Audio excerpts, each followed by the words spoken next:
Halo, apa kabar kamu semua? Saya tidak pernah oke.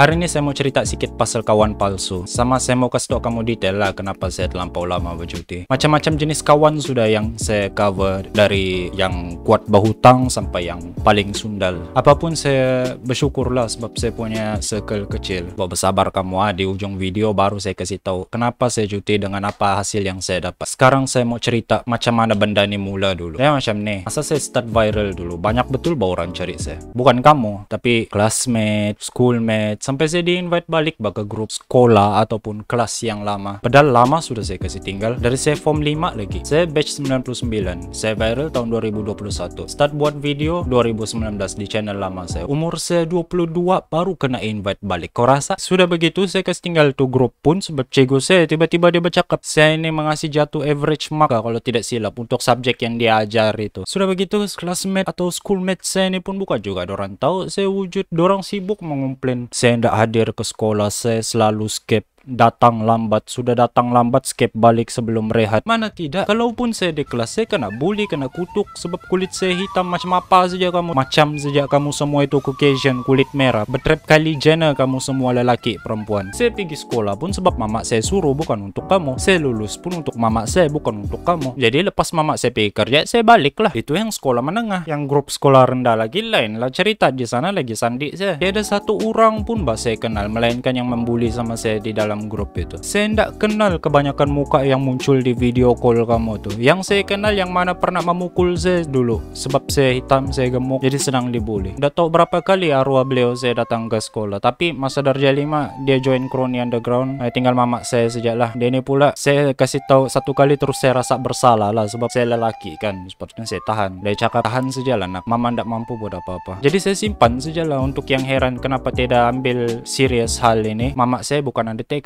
Masa saya viral tuh dulu, saya kira overwhelmed juga lah dengan macam-macam jenis cakapan orang. Ada yang baik, ada yang buruk. Cumanya saya macam tak berapa biasa dengan yang baik-baik tuh. Tapi yang mana lebih-lebih mengutuk muka saya, warna kulit saya tuh, saya tidak kisah sangat sebab saya biasa sudah. Setiap kali saya bernafas, mesti saya dengar, wih hitam. Jadi macam tidak apa-apa sudah. Syukurlah juga kena bully. Oke, balik ke cerita asal. Macam awal cerita tadi, dorang cari saya kena invite ke grup, saya kena video call, apa-apa saja lah bah. Tapi kan asal nama saya saja naik kan, mesti dorang cakap, wih cerita bah pasal persahabatan kita. Cie, sudah, inilah nih yang kita cerita sekarang nih. Inilah nih kisah persahabatan kita. Sikit-sikit kau buatlah video ini mesti ada kaitan sama kau. Setan betul. Time saya tidak apa-apa, ndak wujud bahasa. Sekali batang hidung saya naik sikit saja lah, ndak lah lebih-lebih. Wih, kawan saya nih patutlah macam kenal. Kunun babi. Terus pula kamu lupa saya di si kicap dulu Tiba-tiba nama betul saya pula kamu sebut. Bukan juga mau temberang lah nanti kamu bercakap pula baru dapat view sombong sudah. Indah. Malahan saya tidak dapat duit pun buat video. Kena report sudah page Facebook saya. Jadi saya tidak dapat jana iklan. Jadi selama ini saya buat video untuk yang mau tengok, bukan untuk duit. Sebab ada yang mempertikai di luar sana juga, yang dorang ini juga. Jadi berapa lah duit ku dapat? Jadi kau berapa lah duit ku dapat? Ada duit ku dapat. Dapat lo kau buat macam apa saja. Cumanya saya pikir kamu nih selamanya saya tidak akan jumpa bang. Selalu drama TV3 sudah yang ada cerita pasal kawan palsu. Memandangkan circle saya kecil, tidaklah kunun begitu. Tahu muncul batang hidung kamu tiba-tiba, kawan saya nih, tidak pernah ini saya pukul dia dulu. Kunun, Jo kawanku ini Jo, tidak pernah ini aku rembat dia dulu atau panggil dia si kicap. Pas tu sikit-sikit kalau saya reject dorang punya idea, Allah bikin malu kumpulan bako ini, tidak mau buat video pasal kita. Kan juga saya mau join kumpulan kau. Lepas tu tiba-tiba rajin mentek di post. Kalau saya komen pun membalas, surga.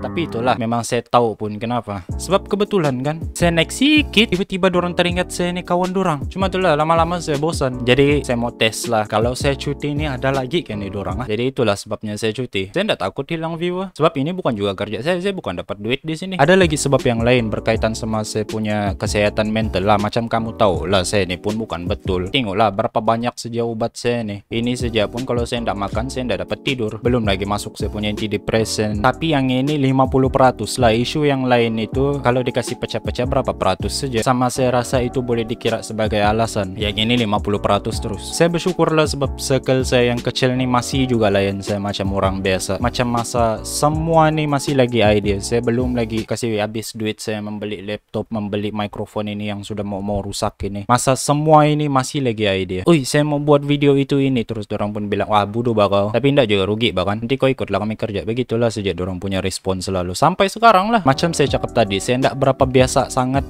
yang baik-baik tuh. Jadi si Yahudi ini malah memuji sikit-sikit mau stay. Stay bah, lama sudah ndak stay. Last kita stay tahun 2016. Itu pun kalau betul-betul 2016, tahu-tahu kali 2014, 2015. Jadi, masa saya cuti, saya memang sudah expect lah, macam saya punya prediction lah. Semua hilang. Yang mana men-tag sama saya di setiap post, hilang. Dorang follow-follow saya, ndak ada sudah. Notification saya bersih bah. Lepas tu saya tes-tes lah air, saya komen. Di react pun tidak. Syurga. Bagus, happy betul saya. Tidak sudah si panjilat palat. Jadi sekarang saya rasa lega sudah, saya rasa selamat sudah. Itulah sebabnya kenapa saya cuti terlampau lama. Sorry kamu yang masih lagi menunggu, selalu DM saya mencari. Yang mana DM saya itu tahu lah itu, saya cakap saya betapa lah dulu, saya di dalam gua lah dulu, ndak jumpa konten lah. Mana ada, saya ada aja banyak idea. Cuma itulah, kalau kamu ada kawan begini atau situasi kita sama, jangan sesekali kau pernah temakan umpan dorang. Sebab las-las dorang juga lah itu nanti kalau kau sudah start jatuh, dorang juga lah itu yang mengasih cerita kau punya keburukan. Ketiakmu berbau lah, seluarmu londeh lah, dorang lah itu. Macam case saya nampak saja, saya terus coba lari. Ya itulah nasihat saya untuk kamu di luar sana yang kira sama situasi sebagai video creator ke, gaming ke, ataupun kamu start business ke, apa-apa saja lah bah. Biarlah dorang panggil kau sombong ke, lupa kawan ke, pedulilah dorang. Bukan juga dorang ada masa kau susah. Malahan kalau kau ada bisnis, dorang juga itu yang meminta diskon kawan-kawan. Kecuali dorang memang nampak kau punya potensi, dorang hormat kau punya bisnes kau. Macam contohnya order saja full price dia dan minta diskon, itu kawan yang bagus kau pelihara lah. Siokkan dengar saya tuang teh. Bagi kamu subscribe YouTube saya sekarang.